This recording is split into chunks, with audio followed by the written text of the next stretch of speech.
But in recent years, especially since the publication of the results of something called the ENCODE project, we have been learning a lot more about the information-bearing properties of DNA, the informational properties of the whole information processing system in the cell. And I had a conversation recently with one of the programmers that works closely with us at our lab. He's an elite architect-level programmer at Microsoft. And he walked into my office one day and threw a book down on my table. It was called Design Patterns. It's a standard design manual for software engineers. And he said somewhat dramatically, especially for a software guy, he says, "I get the eerie feeling that someone figured this out before us." And I said, "What do you mean?" And he said, "Well, you know, Meyer, you're always going on about all the digital code in the DNA." And I said, "That is impressive, I get that." But he said, "What impresses me more is the design patterns, the design strategies that are clearly at work in the information processing system in the whole of the cellular gene expression system." He'd been doing programming to represent that in a simulation. For one thing, we know that the junk DNA, what we used to think of as junk, the non-coding regions of the genome are now important, are known to be functional, and overall this junk DNA, which is no longer junk, the non-coding DNA is functioning like an operating system, which is directing the timing and regulation of the data files, the DNA coding regions of, the protein coding regions of the DNA. There's automated error correction. There is a files within folders hierarchical filing system, both in the cell and in our complex digital computing world.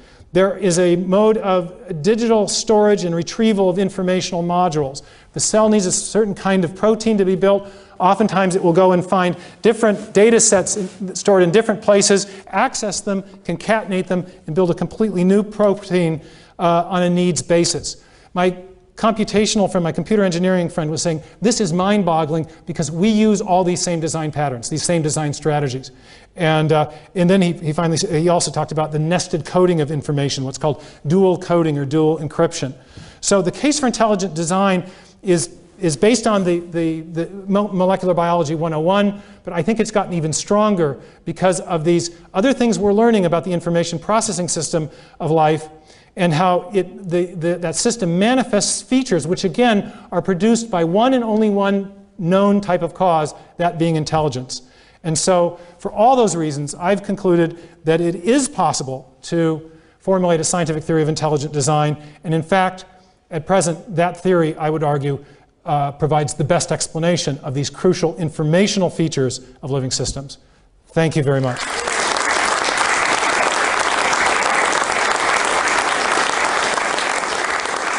Time is just about up. I think we must have one, and I happened to notice table 6 first, so... Basically, what is science? Thank you. Now, the reason I'm asking this is that you've regularly been saying this is a scientific argument, but we have academic institutions and professional institutions around the world coming out saying intelligent design is not science. Right. And I've heard that before, actually. Yeah. So there's something wrong here. We need some clarification about what is science. Well, this is where, by the way, I have a colleague here, Douglas Axe, who's a protein chemist and molecular biologist, and he directs our lab. My background is in the philosophy of science. And it is the discipline of philosophy of science that addresses these questions of the definition of science. It turns out defining science is a notoriously difficult thing to do. It's a semantic debate. It's a debate about definitions. And depending on how you define science, you can either exclude or include within the designation of science all manner of different theories and competing ideas. Darwin faced it, interestingly enough, in the 19th century. Herschel and others called his theory of natural selection by random variation the law of higgledy-piggledy. And they caricatured it as a non-scientific thing because it was not based on a law-like process. It was strictly law-like. And that's where he invoked inference to the best explanation to defend himself. My case, fundamentally, I don't care whether intelligent design is considered to be science or not. That is not the most important question. That is a semantic question. The most important question is whether it is true, or whether it's likely to be true, or most likely to be true, given the evidence we have. What people have done to avoid answering that more fundamental question is repair to these semantic arguments. Oh, it's not true because it's not, intelligent design is not science, therefore we don't have to consider the case for it. I don't think that follows. Whatever you call it, there is a compelling evidential argument for it.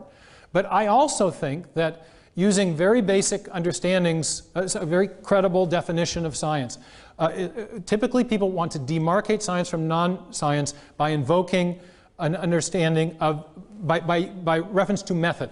Science is different than non-science by reference to the methods it uses. Well, the case for intelligent design, and this is why I emphasize this in the lecture, is based on the very same method of reasoning that Darwin employed. So if you want to argue that intelligent design is not science, then applying that same criterion, that same yardstick, you will have to exclude Darwinism from consideration as a scientific theory. Now, I happen to think both are scientific theories. I happen to think chemical evolutionary theory, the actual opposite number of my case for intelligent design, is a scientific theory. The definitional question should not be dispositive. That's just a matter of how you categorize an idea. That's not fundamentally interesting. What's fundamentally interesting is whether it's true or not. But the way people do this categorization is they're called demarcation arguments. And they're notorious in philosophy of science because they always fail. And let me illustrate. One of the simple demarcation criteria that's been offered is the idea of observability. If something's going to be a scientific theory, if a theory is scientific, it must not invoke unobservable entities. Well, ask Professor Josephson in theoretical physics about whether there are unobservable entities that ought to be part of science. Or consider Darwinism. Darwinism invokes unobservable past events, transitional intermediate forms that are not observable, and yet or past mutational events, not observable. If you make observability, a strict criterion of a theory being scientific, we have to disqualify all kinds of theories that are considered scientific, including intelligent design. And so what I found is as you examine these demarcation criteria, what I found is that if you apply them very strictly, then not only intelligent design, but all competing evolutionary ideas are disqualified from consideration as science. If you apply them more realistically, taking into account the nature of the inquiry, that it's an historical scientific inquiry, then both intelligent design and competing evolutionary theories are properly considered to be scientific. So in short, I think the objection is a red herring, but if you take it seriously and let people define what they think science is, invariably it does not do the work of settling the debate, of discriminating between one approach and another. So the biggest example of this was the federal judge in the United States in the Dover trial who wanted to disqualify intelligent design. He said it wasn't science. And I was asked in the media my thoughts on this, and I said, well, we actually don't look to federal judges to settle deep and imponderable questions about the nature and definition of science. It's a different discipline is in charge of that. And so anyway, that's my not so short answer. Well, thank you very